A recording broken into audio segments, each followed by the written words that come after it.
यीशु मसीह का प्यारा। परमेश्वर के धन्य नाम की महिमा हो।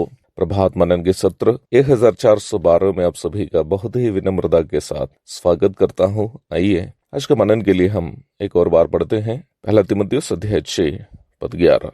पर है परमेश्वर के जन, 3 बातों से भाग, और धर्म, भक्ति, विश्वास, प्रेम, धीरज और नम्रता का पीछा कर।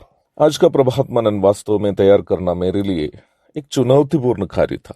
वो इसलिए नहीं था कि चंद मिनटों का ये मनन तैयार करने में मुझे कोई परेशानी हो रही थी, परंतु इसलिए था कि धीरज अथवा सहनशीलता अपना जीवन में लागू करने के लिए मैं अभी भी संघर्ष करने वाला एक व्यक्ति हूँ। इसलिए मुझे खुद ये नहीं मालूम है कि धीरज अथवा सहनशीलता के बारे में आपको समझाने के लिए मैं लायक हूँ या नहीं। मैं ये भी नहीं बोल रहा हूँ कि बाकी सभी बातों में मैं पास हो गया, परंतु मेरी अंतरात्मा कह रही है कि कहीं न कहीं मैं अभी भी इस विषय में पीछे हूँ। इस तरह सोचने के लिए मुझे मजबूर की गई एक घटना है। मैं आपके साथ उस विषय को बांटना चाहता हूँ। 2-3 महीने के पूर्व इस क्षेत्र में अथवा धीरज के क्षेत्र में मैं पराजित हो गया था। वो कहानी मैं आपको पहले बोलता हूँ, तब आपको भी पता चलेगा ये मनन तैयार करना मेरे लिए कितनी बड़ी चुनौती थी। एक मसीह भाई है, उनके दिनचर्याओं में एक कार्य मेरी बदनामी करनी है।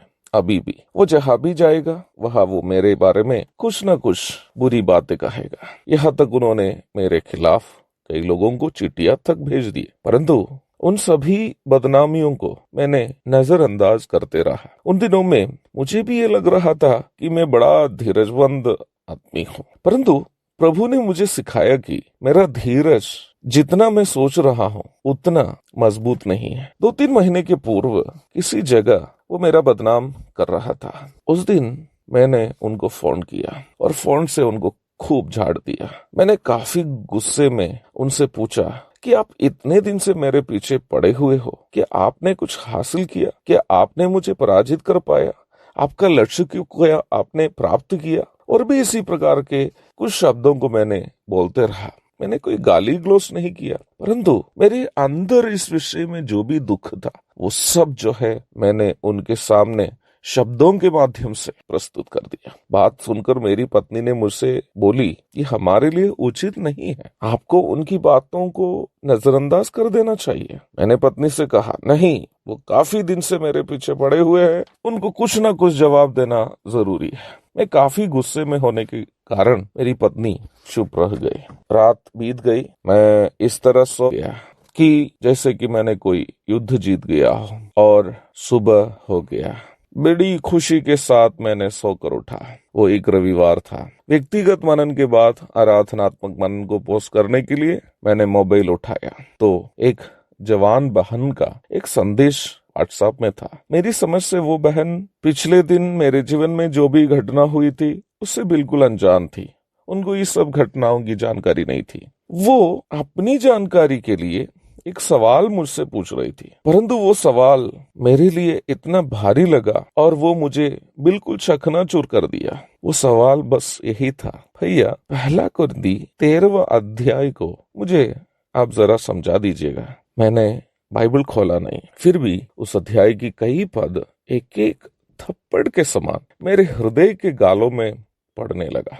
उसकी 7वीं पद जैसे ही मेरी यादों में आई, मेरी आंखें भरकर धारा प्रवाह बहने लगी। वो पद इस प्रकार है, वह सब बातें सह लेता है। परमेश्वर का प्रेम के विषय में वहां लिखा हुआ है। 7वीं पद को हम इस प्रकार पढ़ते हैं, वह सब बातें सह लेता है, सब बातों की प्रतीति करता है, सब बातों की आशा रखता है, सब बातों में धीरज धरता है। मुझे एक बात समझ में आई, धीरजवंत होने का बहाना करके मैं मेरे हृदय में उस व्यक्ति के प्रति नफरत को इकट्ठा कर रहा था।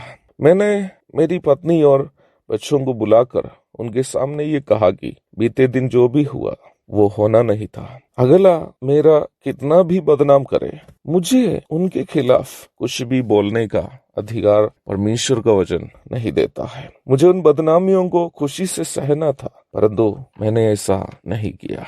मैंने मेरी पत्नी और बच्चों के सामने फोन उठाकर उनसे माफी मांगने के लिए उनको फोन किया, परंतु उन्होंने मेरा फोन नहीं उठाया। मैंने बाद में व्हाट्सएप में माफी मांगते हुए एक वॉइस रिकॉर्डिंग उनको भेज दिया। बाइबल के अनुसार ईश्वरीय स्वभावों का पालन अपना जीवन में करने से जो कठिनाइयां आती है उसे झेलने के लिए पवित्र आत्मा से मिलने वाला अनुग्रह को धीरज कहता है।